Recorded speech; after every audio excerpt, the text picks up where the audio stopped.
Yes, the cross. The cross, yes. Old rugged cross. It can be rugged, it can be hard.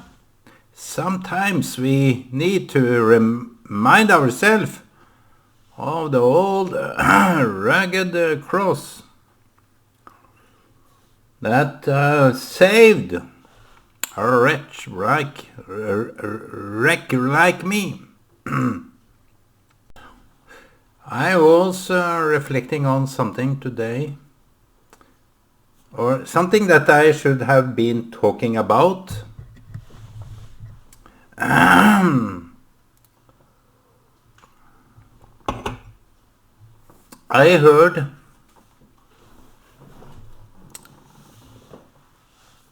some biblical verse that stated something in this way, that we have no fight against flesh and blood, but against powers. And what I felt missed out was in fact in the earlier translations there. And it states that the governments of this world is evil, is the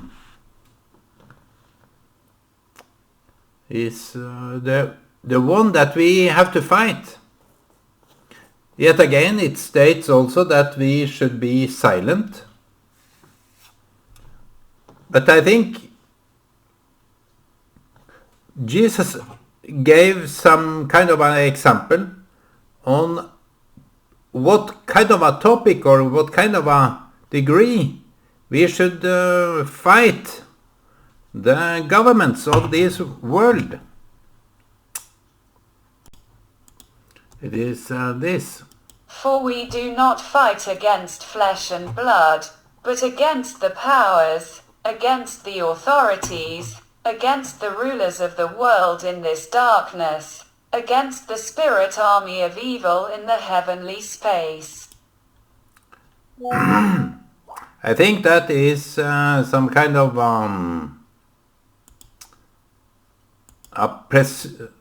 a diversion of the original text, because I think what is really the subject here, the topic, is that the governments of this world is a pure evil.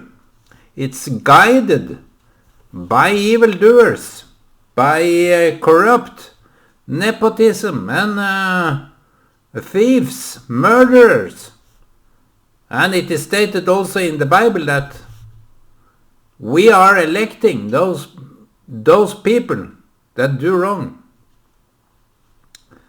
So when people in the Christianity community want to make themselves high and mighty, I think that my opinion regarding some kind of a course that I hear about, that it is a leaders course, those that want to be leaders and educate themselves in order to be a good or a relevant leader. I don't know. I have never attended, so it's just a kind of out of the blue talk. But I want to make a topic here.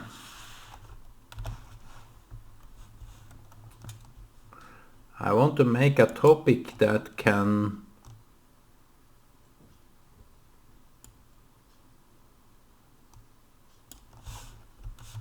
be stated. Let me see. We have to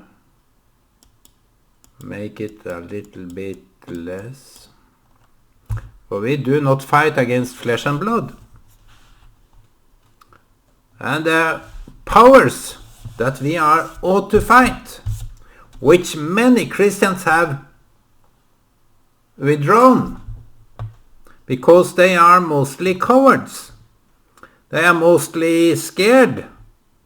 And they are also in some way impressed by leaders that impresses them by their talks, by their arrogancy. You see, arrogancy can be in a kind of an impressive mood.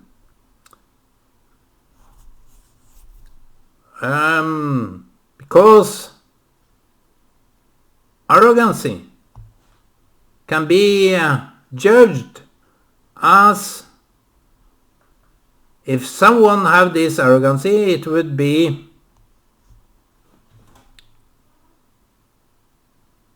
kind of against or for something that we are to follow.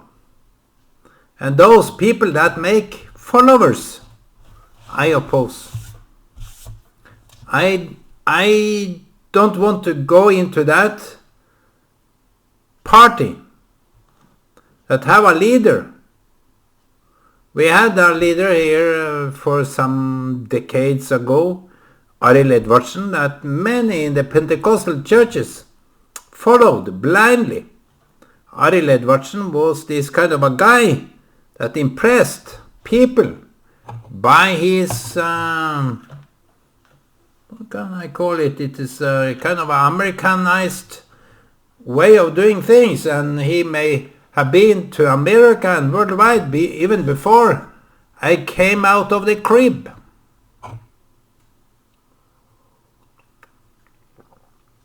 You see, that is what impresses people, his tactics. I hate that kind of a narrative when it comes to Christianity, because we have no fight against flesh and blood. If people want to turn against you, just go off. Don't be arrogant. Don't be like them.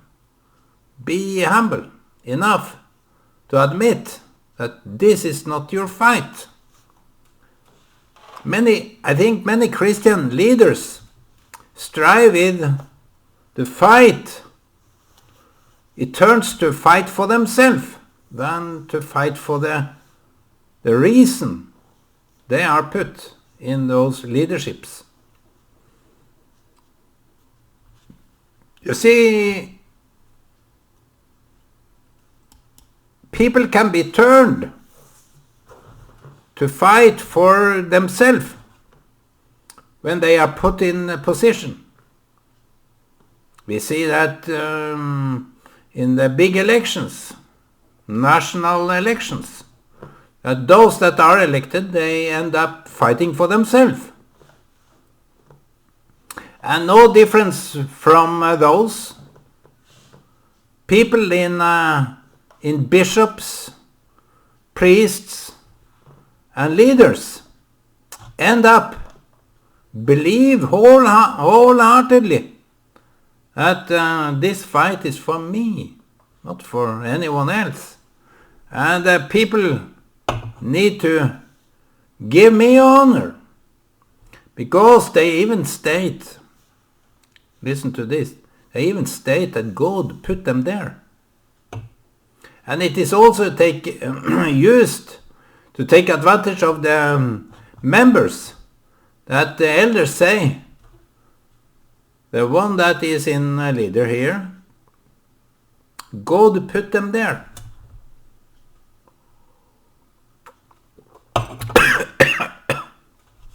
That is gross misuse of powers. I hate those. You see, when it comes to leadership, people, mostly men, but the Bible also warns against women in leadership. I wonder why. Only the ladies would know. Because maybe if an attractive lady stands to educate other people, she will be drawing attention to something else than a male, which is a boring statue of a person. A man. I heard about some pastors told us plainly. They were preachers back in those days, and they were young, around 25, 30, maybe a little bit more, a little bit less. When they was preaching the gospel, when they were trying to preach the word of God, there were ladies in the congregation that put on mascara, have this mirror, and wanted to make themselves nice. So that this flirting was going on. And bring me a man that doesn't stand against flirting. When a man get this attention, he believed that, wow, this is out of the blue. This is something very genuine. God must have sent this lady to me. That is how a man thinks, because he thinks so less of himself that he needs to be something very unique and special. I know all these things because I've seen it. And when men get elected,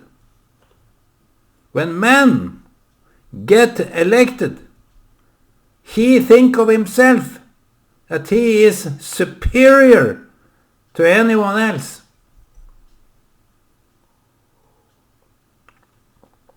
You see, this word,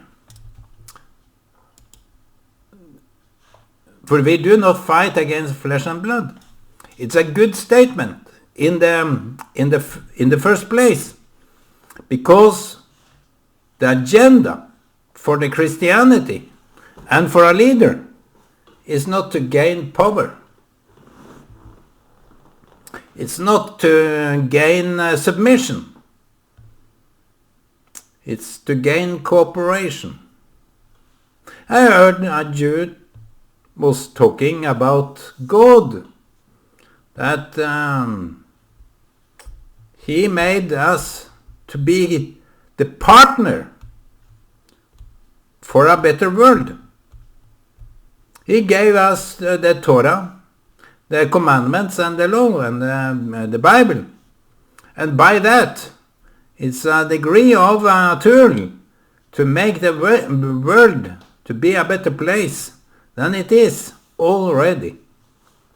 The world now is all about powers, flesh and blood. It's a cynical fight to gain more power, to gain more influence. Here I'm on this YouTube doing my thing, and I don't know what to say about what kind of influence I am, but the Christianity may have left it all together when they believe that they have to lower their standards in order to gain more popularity. I think that is a distraction. The kind of music they used back in those days, where I said, this music doesn't belong to the church. Why do we have to be similar to this world just to make us self-attractive? I've been talking a little bit about who is attractive, the ladies and the men. And now we act as if we tend to go into these worldly standards, that we will be more attractive. It's the polar opposite. People that are dead tired of this world seek something more genuine, more profound, more sacred, something holy, something you can live on. But this world, when we try to be similar to it, we make ourselves a laughing stock. We become afraid. Oh, it didn't work. And we totally misunderstand what really attracts people to God. You see, in the Bible it's stated, I am holy. Therefore you should be holy. I can't state that for myself. I can't do it. Because I'm quite an honest guy. But those priests, if they want to stand in front of their kanisa or their churches, they have to prove something. That they are beyond flesh and blood. Because their fight is not against any human, any decent human. It's not to gain popularity. It's to be a marking point, as I was talking about previously, but this is in a total different context. You have to be a marking point, an example, and don't look to me to be an example. I'm not that good enough. I have admitted myself to not be good enough, and therefore my fight is not to gain more popularity and power or influence. It's just to say plainly as it is. I've been using this channel to be honest. Even though I call myself a false prophet, well, that's okay. That's okay. As long as you are honest. And people in the churches have to mind their own standard. How can they go around cheating people into believe something that is purely holy?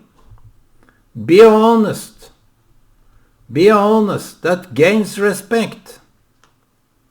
Be truthful. Don't go around lying and make false promises. Because as the Kabbalists say, the Jews, false promises break the heart. So to make false promises, as if you want to comfort them, make the pain less, you will disappoint them to the degree that they break their heart. They will die of disease of the heart. Don't make promises that you can't keep. And don't make false promises. That is not for them. It's only for you. When you want to make false promises, it's what you live by. It is for you. That you want to trap yourself into those kind of stupidity. I have to eat something. Because now I've been eating fish with white wine. And that was so delicious. It's not worth talking about, because the more we talk about nice things, it evaporates. Leonard Cohen said, if you talk about your love, it will vanish. So best keep it a secret, sacred, by not saying so much about it.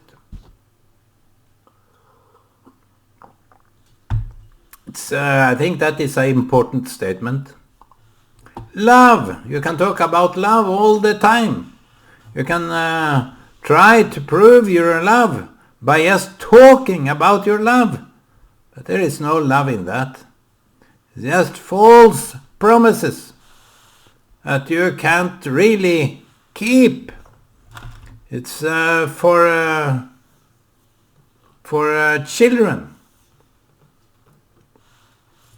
So I hear that people call themselves bishops, leaders, and so on. Sorry, my friends, I don't believe in that. I don't believe in so-called church leaders. They are called to talk the truth, to say the truth, to be honest, to be frank, not to cheat themselves around. That makes their heart weak. Because when you try to elude someone that you are a leader, you become less of a leader. I don't believe in today's leadership. I believe in education and inspiration. That you live for what you are doing. And that is the case. You have to live for it. Not only work for it, but live for it. Dedicate yourself by being honest, and you can be steadfast. That what you say today is the same, exact, the same dependency that you have tomorrow or yesterday.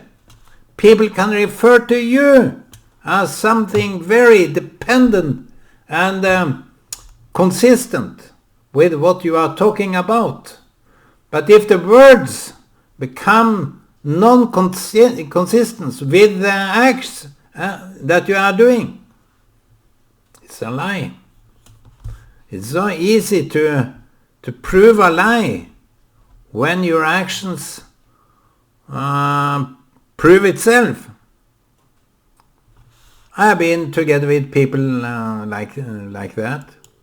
Their words to themselves, obviously, means a lot more than the truth, the fact, because they are cheating themselves around. And if you ask them, they have nothing to say. They will not defend. They will just back out. And I regard them as cowards and idiots. But the church today, why is it not so popular? Why is it not so so many frequent followers? Because there is a lack of dependency, lack of honesty. It's just words that is talking. They are talking like, you have to believe me. Many people say that, you have to believe me. I don't have to do anything. I just get provoked by those that say, I have to believe them. No, show some attributes. Show some deeds. Show me what you can do, not only what you can say. So the church leaders today, they are bending down to honor themselves. They want glory. They want to praise all people. And the bigger sermons they can have, the larger crowd they can gather, the better it is for them, because they get the podium, the stage, And they have their acts. They know what to do in order to achieve those results that only wine can make you believe. So those are drunk addicts, to the degree that they will not recognize even themselves, but they are in denial. They are in denial. They have nothing to show when it comes to truthful honesty. So therefore I state I do my claim that our fight is not against flesh and blood, which is other humans. You have to be nice to other humans. That is not contrary to what I say, but those in leadership. That is our fight. You have to fight people that are keeping the administration in a bad way, not according to the truthful dedication to the truth. You have to love the truth in order to be a leader. You have to love being in love with the truth. If not, you are a liar, and you will cheat yourself to have many more years. And if you are removed from your employee, you demand more money. The money was the motivation in the first place. Now, look what that kind of a motivation brought you. To what degree of quality in your leadership that you were keeping. My friends, to be a leader is simple, that you can be trusted, and that you are not fighting other people. If you are fighting other people, you will lose. Don't fight other people. Not even your brother, not even your sister. Not your father, not your mother. No fight there. Not with family. Be, as Paul said to Timotheus, be a brave example. Be brave in what you are doing. Try to forget those naysayers that have nothing to show other than to criticize you. Be honest in all what you do. Don't cheat yourself. Don't gain any popularity. That is for vain. That is waste of good time. My friends, do what is right, even in your own eyes. Don't even defend yourself, because that is flesh and blood too. To defend yourself goes nowhere. That is nothing good about that. But to fight powers, those that are in powers. And the old translation, the real old one, contain that the governments of this world is so evil that it's a task in of itself to fight those governments, those powers that governs our countries. So be a citizen with self-respect and with self-esteem, that you can be honest, trustworthy, and be blessed, my friends.